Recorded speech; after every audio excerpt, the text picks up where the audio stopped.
इंदापूर येथील भूमी अभिलेख कार्यालयातील एका अधिकाऱ्याचा व्हिडिओ सोशल मीडियावर व्हायरल होतोय। संबंधित अधिकारी व्यक्तीसोबत अरेरावीची अवमानकारक आणि वादग्रस्त भाषा वापरताना कॅमेऱ्यात चित्रित झालाय। वाशिम जिल्ह्यात लाडकी बहीण योजनेचा हप्ता बंद झाल्यानं महिलांचा संताप उफाळून आला। जिल्हाधिकाऱ्यांनी प्रत्यक्ष भेट नाकारल्यानं संतप्त महिलांनी थेट जिल्हाधिकाऱ्यांच्या वाहनाला घेराव घालत निषेध व्यक्त केला। पंढरपुरात विठ्ठल रुक्मिणी मातेच्या विवाह सोहळ्यानिमित्त रुक्मिणी मातेला अलंकार परिधान केले जात आहेत। 23 जानेवारी वसंत पंचमीच्या दिवशी शाही विवाह सोहळा संपन्न होणार आहे, अशी माहिती मंदिर प्रशासनाकडून देण्यात आली आहे। महाडमध्ये उमेदवारी अर्ज दाखल करण्यासाठी शिवसैनिकांची गर्दी झाल्याचं पाहायला मिळतंय। छत्रपती शिवाजी महाराजांना पुष्पहार अर्पण करत रॅलीला सुरुवात करण्यात आली आहे। रॅलीमध्ये मोठ्या प्रमाणात महिला उपस्थित होत्या। कार्यकर्त्यांची एकजुटीनं ही निवडणूक जिंकणार असा विश्वास मंत्री भरत गोगावले यांनी व्यक्त केला।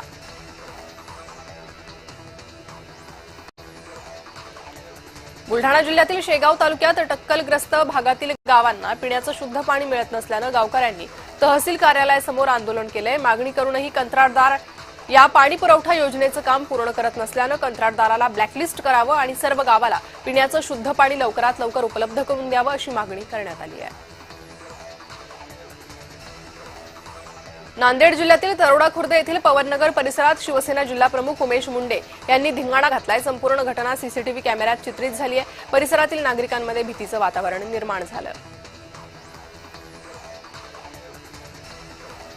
मनमाड रेल्वे स्टेशन परिसरामध्ये रेल्वे विभागानं टॅक्सी आणि रिक्षा लावण्यास प्रतिबंध केलाय। रिक्षा टॅक्सी चालक संघटनेनं रेल्वे प्रशासनाच्या विरुद्ध घोषणाबाजी केली आहे। रेल्वे प्रशासनानं 2 ते 3 दिवसात याबाबतचा तोडगा काढण्याचं आश्वासन दिलंय।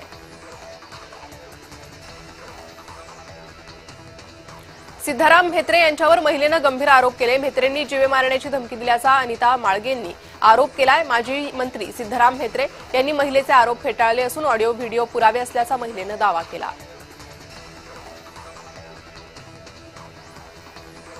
बुलढाण्यातील सुनगाव परिसरात पट्टेदार वाघाचा मुक्त संचार पाहायला मिळतोय। यामुळे परिसरात दहशतीचं वातावरण निर्माण झालंय। प्रशासनाकडून नागरिकांना सतर्कतेचा इशारा देण्यात आला आहे।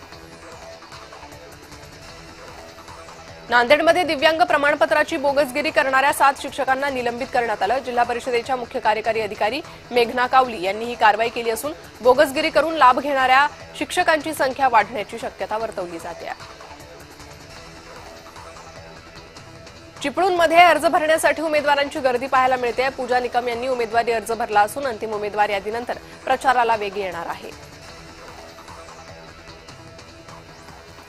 संभाजीनगरमधील सिल्लोड ते फुलंब्री महामार्गावर घोडा आणि बैल जुंपून टांगा शर्यत लावण्यात आली। व्हिडिओ व्हायरल होताच पोलिसांकडून गुन्हा दाखल करण्यात आला। या प्रकरणी बाबासाहेब ताठे, दिलीप ताळे यांना अटक करण्यात आली आहे।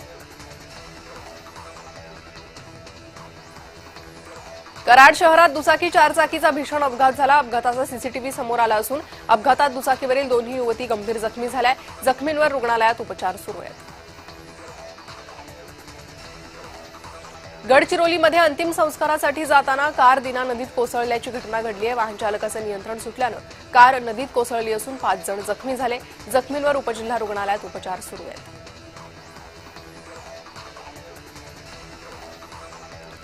ओबीसी जातपत्राची पडताळणी करून देण्यासाठी 9,000ची लाच मागणाऱ्या लिपिकाला धुळे एसीबीनं अटक केली आहे। कनिष्ठ लिपिक प्रमोद पाटील आणि प्रकल्प सहाय्यक इम्रान अन्सारी यांच्यावर गुन्हा नोंदवण्यात आला।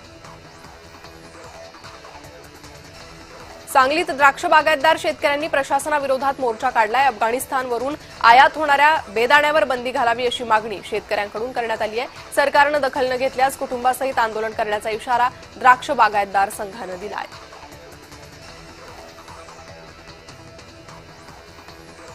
पंढरपुरात विठुरायाच्या खजिन्यात वाढ झाली आहे। 5 वर्षात 200,21,48,000 रुपयांचं उत्पन्न मंदिर समितीला मिळालंय। 5 वर्षात 7 कोटी भाविकांनी दर्शन घेतलं असून मिळालेल्या उत्पन्नात सोन्या चांदीच्या दागिन्यांचा समावेश आहे।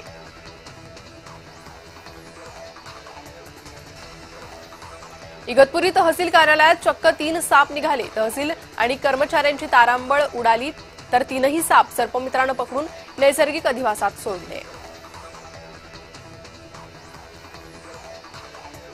लातूरमध्ये अनुष्काच्या न्यायासाठी सकल मातंग समाजाच्या वतीनं आक्रोश मोर्चाचं आयोजन करण्यात आलं होतं। मोर्चात विविध सामाजिक संघटनांचे पदाधिकारी मोठ्या संख्येनं सहभागी होते। लवकरात लवकर न्याय मिळाला नाही तर आंदोलन अधिक तीव्र करण्याचा इशारा यावेळी देण्यात आला आहे।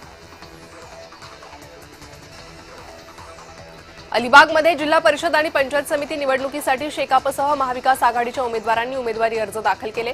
यावेळी माजी आमदार जयंत पाटील, शेकापच्या राज्य प्रवक्त्या चित्रलेखा पाटील उपस्थित होते। यावेळी शेकापने जोरदार शक्तीप्रदर्शन केलं। वर्धा पोलिसांनी ऑपरेशन निशाणा राबवत आकस्मिक गुन्हेगार तपासणी मोहीम राबवली। या मोहिमेदरम्यान 866 आरोपींची तपासणी करण्यात आली।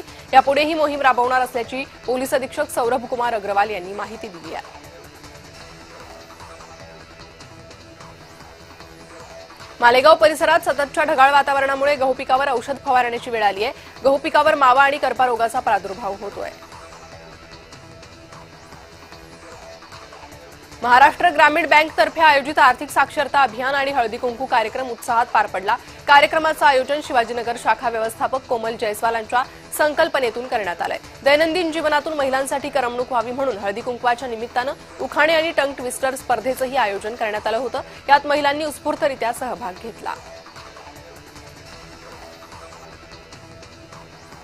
धुळे जिल्ह्यातील शिंदखेडा येथील जनता हायस्कूल आणि कनिष्ठ महाविद्यालयातील भूगोल प्रज्ञाशोध परीक्षेत पास झालेल्या विद्यार्थ्यांचा गौरव करण्यात आलाय। यावेळी गट शिक्षण अधिकारी दीपक सोनवणे, केंद्रप्रमुख कैलास शिंदे यांच्यासह मान्यवरांच्या उपस्थितीत विद्यार्थ्यांना पदक तसेच सन्मानपत्र देऊन गौरवण्यात आलं।